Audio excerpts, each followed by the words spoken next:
So people always ask me, what's it like growing up bilingual? So there's different themes and different things that you have to consider when you're growing up with a different language besides English. In this case, we're talking about English and a separate foreign language. Growing up in America, so in the case for me, I was taught Japanese before I was taught English, in the sense that my parents only spoke Japanese at home, in hopes of me picking up the language by hearing and hopefully talking or attempting to communicate with my parents. And therefore, I was able to pick up the language here and there. But in order to heighten my level of learning Japanese, my parents enrolled me in this Japanese Saturday school every week. So instead of having the weekend off like most students would, on Saturdays, I would go to this Japanese Saturday school from 8 a.m. to 12:30 p.m., learning both Japanese language as well as math for some reason. I don't know, I guess trying to excel in math. But, anyways, so that's what I did for about 9 years of my life, and it definitely, I think, I would say, helped me a lot in progressing my Japanese. At this point in time, I believe that my Japanese is about the level of a native speaker. Although I would not say it would be on the same level as someone who is Japanese and grew up in Japan, I still am able to get around if you were to just drop me off in the middle of nowhere in Japan and kind of talk my way out of that situation. Um, so a lot of questions my friends ask me usually are like, what language do you usually think in? Or like when you're dreaming, what language do you think in again? And then another one is like, um, when people ask you like, well, how do you say this bad word in Japanese? I'm always like, again. But anyways, so the first question about what language do I think in? So I would say 9 times out of 10 I would think in English because that's just where I've grown up in America. I've always heard English, I speak English, and I write in English in school. So that's something that comes naturally to me. However, that 1 out of 10 times, that 10% chance of me speaking or thinking in Japanese comes when some English words doesn't pop up right in my head. So there's that native part of myself that I think is different from someone who would be learning Japanese, I guess, even now. Um, so growing up with that language, you kind of pick up little nuances that you wouldn't have otherwise get if you were to be just learning the language. Obviously, if you spend enough time trying to learn a language and dive into that language, then you'll be able to pick up the nuances. But of course, I spent quite a long time learning the language, even in formal school as well as at home as well. When my parents would speak it to me, I would get the little words in my head stuck, like little phrases, I guess you could say. You're like, oh, I got it, or like, oh, this person's mean, or like, oh, I did bad on that test. Like little phrases like that was like automatically be thought about in my head without the English coming first. Otherwise, it'd be like English, and then if I wanted to, for some reason, I could just translate it into Japanese. But other than that, that would be the example. Um, Also, the next question, I guess you could say, is the dreaming. So, dreaming is a little bit different in the sense that I really have zero control over what I think and what comes into mind. Um, so mostly I would say it would be in English if there even is like audio or auditory things that come into play in my dream. But sometimes there are Japanese things or Japanese ideas or themes that come into play. Um, Especially if my mom or dad is in my dream, then it would be in Japanese, and then so forth. Um, Otherwise, English. Like I said, it's pretty amazing how far English is like ingrained in my brain, because I was obviously grown up in America with the English language, like I said, but to the point where my ethnic background of being 100% Japanese is like not considered into the fact of what language you can speak, which I think is pretty cool in the sense that people who are born in a different country of where on a different country of where their parents would be from. So in my case, Japanese immigrant parents moving to America and having a ethnically Japanese American child. It doesn't matter where you're born or what your ethnic background is of your language learning. Um, Especially when you're growing up, that's all you hear around you. So obviously that's what you're going to be growing up with.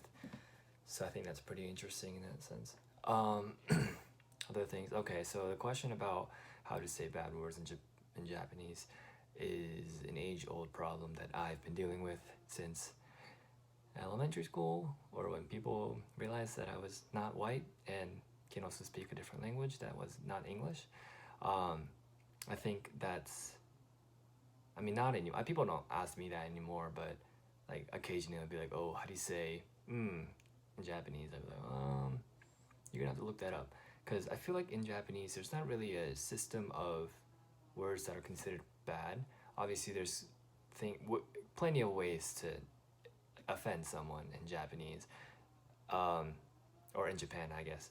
So most of them come from manners. Say you go into a person's home with your shoes on, that's considered like capital offense. You will get killed. No, but it's really offensive to do that. Another one would be, say you call your friend's mother by her first name. That'd be offensive as well. That's like saying that you and your friend's mom are on the same level of honor, or not honor, I guess you could say, rank. There's a huge hierarchical rank order in Japan, much like other Asian cultures. But like I said, that would be highly offensive, and you would not have had to set a specific bad word to do that offense. I mean, there's obviously words that you can say that mean like crap or like dang it and stuff like that. But again, situationally, it would be okay, and situationally, it would be not okay, especially in like business settings, family settings, settings where children are around.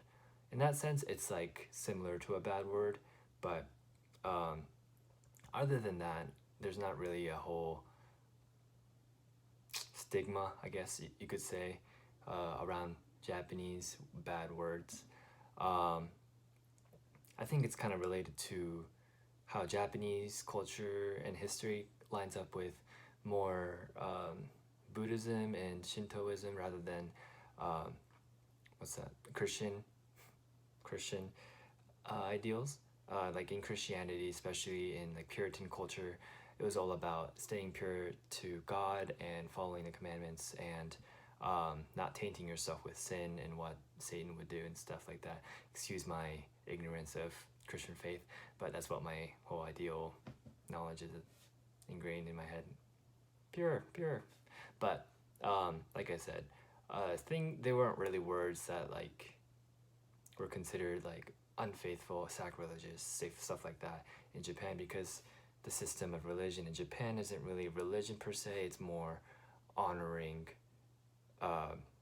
the Confucianist ideals that came by from China, and some rules include like honoring the elder, bowing. Actually, I don't know about bowing. Sorry, don't listen to me. But filial piety, stuff like that, and yeah. So that's basically it.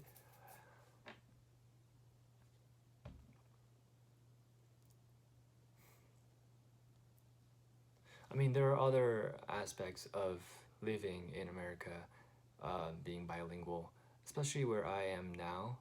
There isn't as much Japanese population as I would have liked, I guess.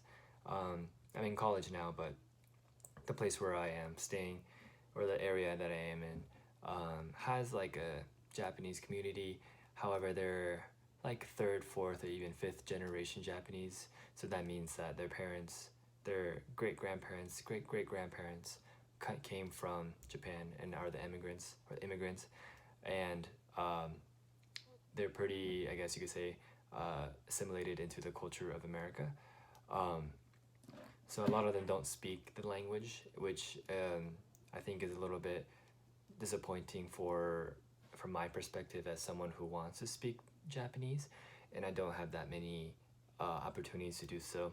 So I wish there were more, I guess, native people who can speak Japanese here, make me feel a little bit more at home.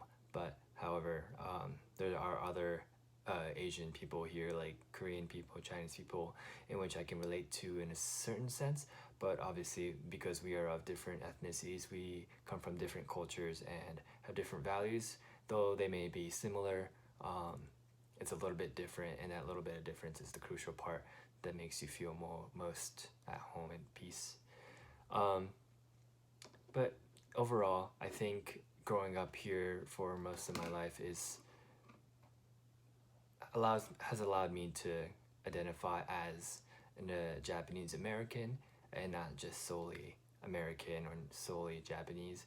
Um, Keeping in touch with my ethnic Japanese side as well as growing up with my American side from what I've seen and heard and done at school or my daily life or with friends has allowed me to identify as that. But other than that, being bilingual is, I think, a gift that one could give to their own children. It's kind of hard to learn languages when you're older, especially if you're really older, because your brain isn't as absorbing, I guess you could say, of the knowledge that you're intaking. So I think in my future as well, I would like to teach my children as they grow up another language, especially Japanese, so that they can have that usefulness of a foreign language to their resume or to their overall just like skill set, and it makes them different in the workforce or whatever they need to use it for. So I guess that's about it. So yeah, thanks. So if you have any questions regarding living or growing up bilingual, feel free to ask. I'll answer any of them. I'm pretty bored every day. Not really, but if I can, I'll say hi. Thanks. Deuce.